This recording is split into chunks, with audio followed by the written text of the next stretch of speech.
Most clothing brands don't die because the clothes are bad. They die because the offer is off and the owner can't see it. So back in 2016, I was running what I thought was a real brand that did maybe $3,000 in sales total, not a month, total.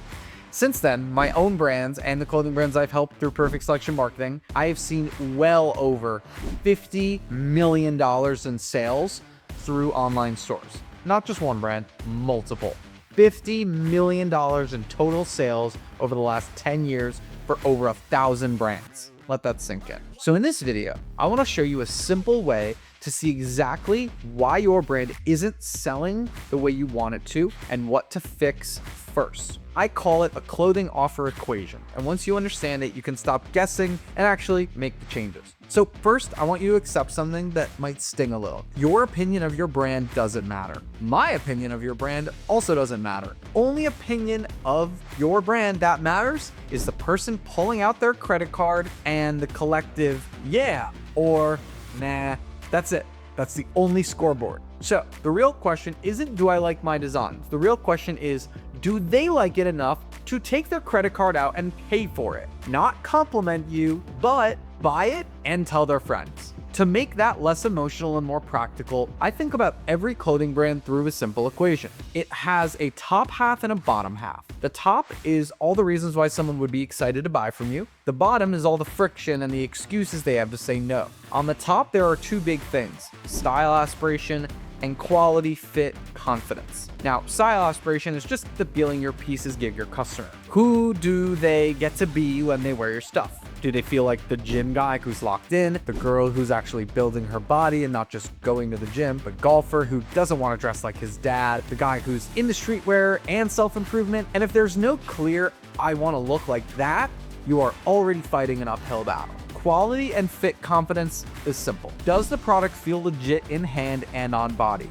And just as important, does the customer believe that before they buy? You don't prove quality by yelling GSM at them. Most customers don't care if it's 280 or 350. They care if it's soft, heavy, structured, breathable. Does it feel good? They care if you explain it in real world terms and your photos and videos match the promise. If you're missing aspiration, people will scroll past you. And if you're missing comfort and fit confidence, they might like the vibe, but still not buy. Or they'll buy once and never come back. Now, the bottom half of the equation, you've got wait time, shopping friction, and price sensitivity. So wait time is obviously how long it takes the product to actually get to them from when they order. If it takes 12 days and they don't know that up front, that's a problem. If it takes 8 days, but you say ships in 3 to 5 business days, usually that feels a little bit better. Even print-on-demand brands can win here if they set the expectations clearly and stop lying to their customers. Shopping friction is everything that makes your site annoying to use.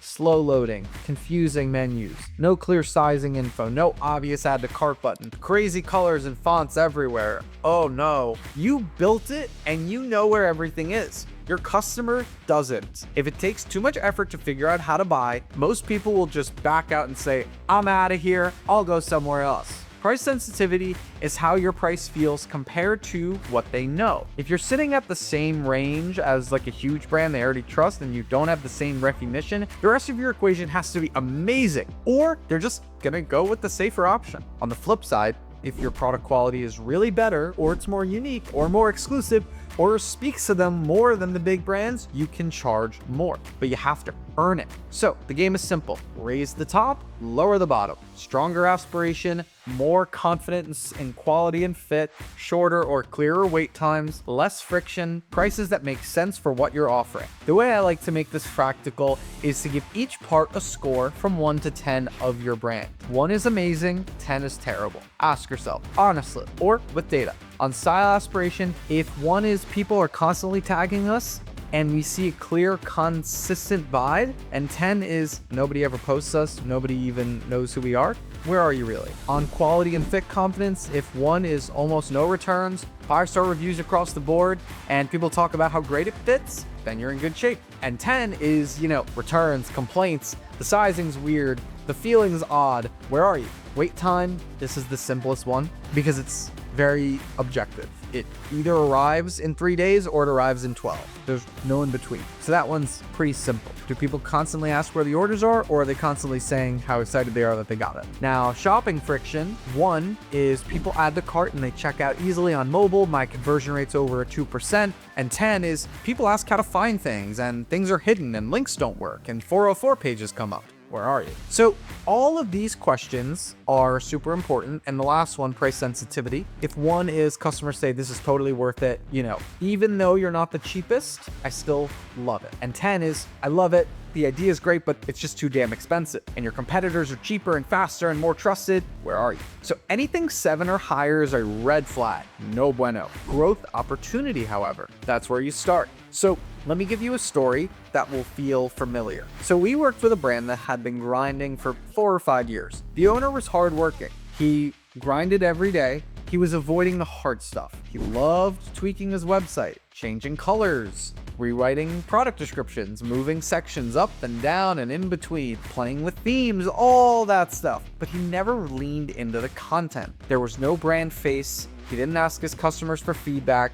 He didn't look at his data honestly. He was fixing the thing that felt safe to fix instead of the thing that was actually holding him back. What you avoid controls you. When we ran his brand through this kind of framework, it was obvious. Style aspiration was like a 5. Quality and fit confidence about a 6. Wait time about an 8 because shipping was so slow. Shopping friction 7 because the site was messy. Price sensitivity maybe a 6 because he was charging a premium price but not explaining why, not showcasing the quality. So instead of him just working harder, we picked 1 or 2 numbers to attack first. We cleaned up the product pages, we made shipping expectations super clear, we simplified the layout, and he started posting more raw content of him actually wearing the product, styling it, talking to the camera like a real person. Within a couple drops, his conversion rate skyrocketed. It went up to like a 2.5 and it was like 0.8. So it clearly worked. The designs didn't change.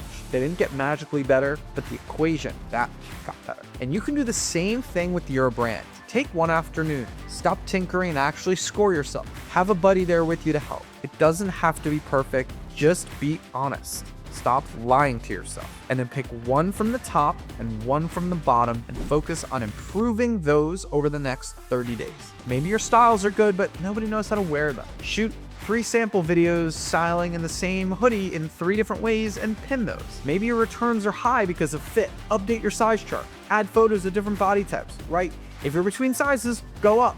Right on the product page. Keep it simple, guys. Maybe your wait times are fine, but you never ship when you say you're gonna ship. Add in ships 2 to 3 business days and tracking emailed automatically on every product. Make the site less confusing. Ask a friend who's never seen it to buy something and watch where they get stuck. None of this is glamorous. This is not the Lamborghini part of the clothing game. Most of it is. This is the print money by getting 1% better every day part. And if you're thinking, oh boy, this is a lot, you're right.